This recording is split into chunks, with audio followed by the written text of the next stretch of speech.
Ang talinhaga tungkol sa sinturon na telang linen. 13 Kabanata. Sinabi sa akin ng Panginoon, lumakad ka at bumili ng sinturon na telang linen. Itali mo ito sa baywang mo, pero huwag mong lalabhan. Kaya bumili ako ng sinturon, at pagkatapos, itinali ko ito sa baywang ko ayon sa sinabi ng Panginoon. Pagkatapos, sinabing muli sa akin ng Panginoon, tanggalin mo ang sinturon na binili mo, at pumunta ka malapit sa ilog ng Euphrates, at itago mo roon ang sinturon sa biyak ng bato. Kaya pumunta ako sa may ilog ng Euphrates, at itinago ko roon ang sinturon ayon sa sinabi ng Panginoon. Pagkaraan ng mahabang panahon, muling sinabi sa akin ng Panginoon, pumunta ka sa ilog ng Euphrates, at kunin mo ang sinturon na ipinatago ko sa iyo roon. Kaya pumunta ako sa ilog ng Euphrates, at kinuha ko ang sinturon sa pinagtaguan ko. Pero sira na iyon, at hindi na mapapakinabangan. Pagkatapos sinabi sa akin ng Panginoon, ganyan din ang mangyayari sa Huda na mapagmataas, at sa higit na pagmamataas ng Jerusalem. Ayaw sumunod ng masasamang taong ito sa mga sinasabi ko. Sinusunod nila ang nais ng matitigas nilang puso, na naglilingkod at sumasamba sa mga Diyos-Diyosan. Kaya matutulad sila sa sinturon na iyan, na hindi na mapapakinabangan. Kung papaano sanang ang sinturon ay nakakapit ng mahigpit sa baywang ng tao. Nais ko rin sanang ang lahat ng mamamayan ng Israel at Huda ay kumapit ng mahigpit sa akin. Hinirang ko sila para papurihan nila ako at parangalan, pero ayaw nilang makinig sa akin. Ako ang Panginoon, ang nagsasabi nito. Ang talinhaga tungkol sa sisidlang balat ng alak.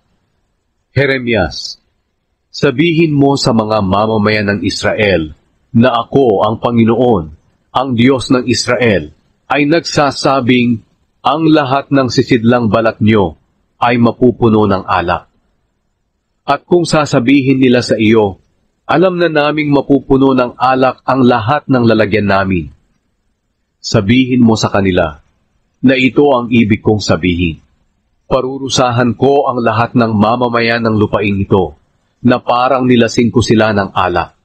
Parurusahan ko ang mga hari na angkan ni David, ang mga pari, mga propeta, at ang lahat ng mamamayan ng Jerusalem. Pag-uumpugin ko ang mga magulang at ang mga anak nila. Hindi ako mahahabag sa pagpatay sa kanila.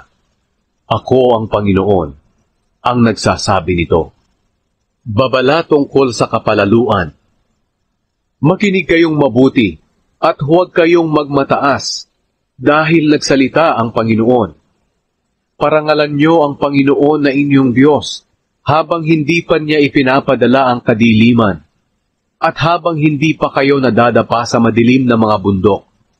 Ang liwanag na inaasahan ninyo'y gagawin niyang napakatinding kadiliman.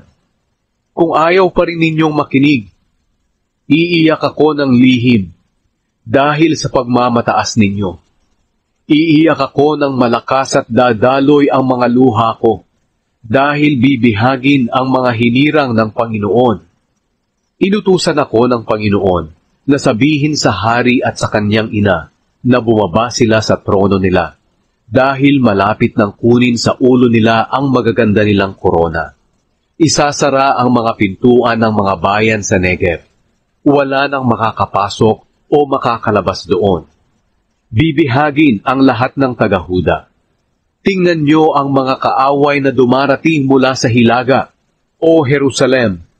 Nasaan na ang iyong mga mamamayan na ipinagmamalaki mo, na ipinagkatiwala ko sa iyo para alagaan mo? Ano ang mararamdaman mo kung ang kakampi mong bansa ang sumakop sa iyo? Hindi ba't magdaramdam ka tulad ng isang babaeng manganganak na?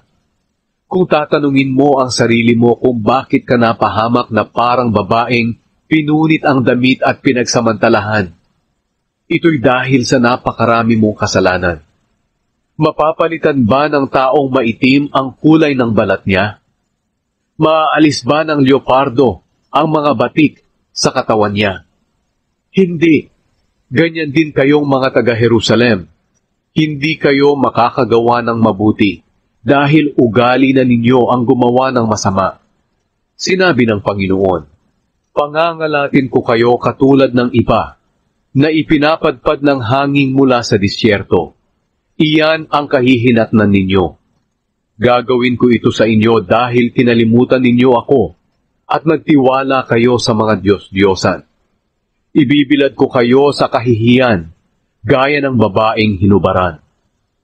Nakita ko ang mga ginawa ninyong kasuklam-suklam na pagsamba sa mga Diyos-Diyosan sa mga bundok at kapatagan. Tulad kayo ng babaeng bayaran na nag-aapoy ang pagnanasa o ng mga nangangalunya at nakikiapid. Nakakaawa kayo mga taga-Jerusalem. Hanggang kailan kayo mananatili sa karumihan?